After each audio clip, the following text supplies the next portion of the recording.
Ne vous mettez pas avec les infidèles sous un joug étranger, car quel rapport y a-t-il entre la justice et l'iniquité? Ou qu'y a-t-il de commun entre la lumière et les ténèbres? Quel accord y a-t-il entre Christ et Bélial? Ou quelle part a le fidèle avec l'infidèle? Quel rapport y a-t-il entre le temple de Dieu et les idoles? Car nous sommes le temple du Dieu vivant.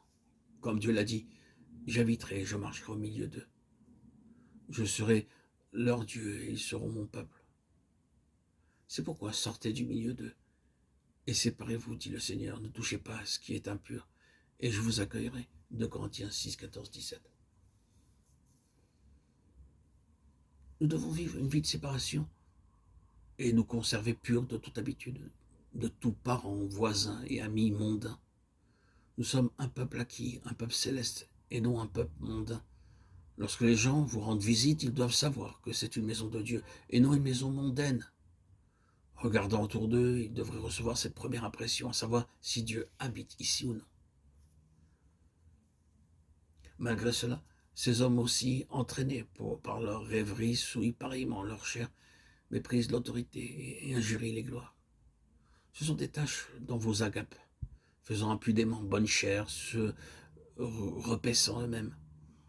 Ce sont des nuées sans eau poussées par les vents, des arbres d'automne sans fruits, de foie mort, déracinés. Pour vous, bien-aimés, vous êtes édifiant vous-même.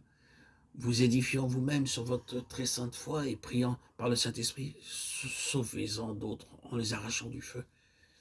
Et pour d'autres encore, ayez une pitié mêlée de crainte haïssant jusqu'à la tunique souillée par la chair. Jude 8, 12, 20, 23. Vivre une vie de complète séparation. Voilà ce qui nous est demandé. Dans notre façon de nous habiller, dans notre manière de nous comporter, dans nos habitudes, dans nos manières et nos comportements vestimentaires et toute autre attitude doit illustrer notre complète séparation d'avec ce monde. Nous sommes le peuple de Dieu et nous devons être gouvernés par la parole de Dieu. Et bien sûr, le démontrer par notre comportement, nos vêtements, nos goûts, la musique ou tout autre intérêt, quel qu'il soit, afin que son nom puisse être glorifié.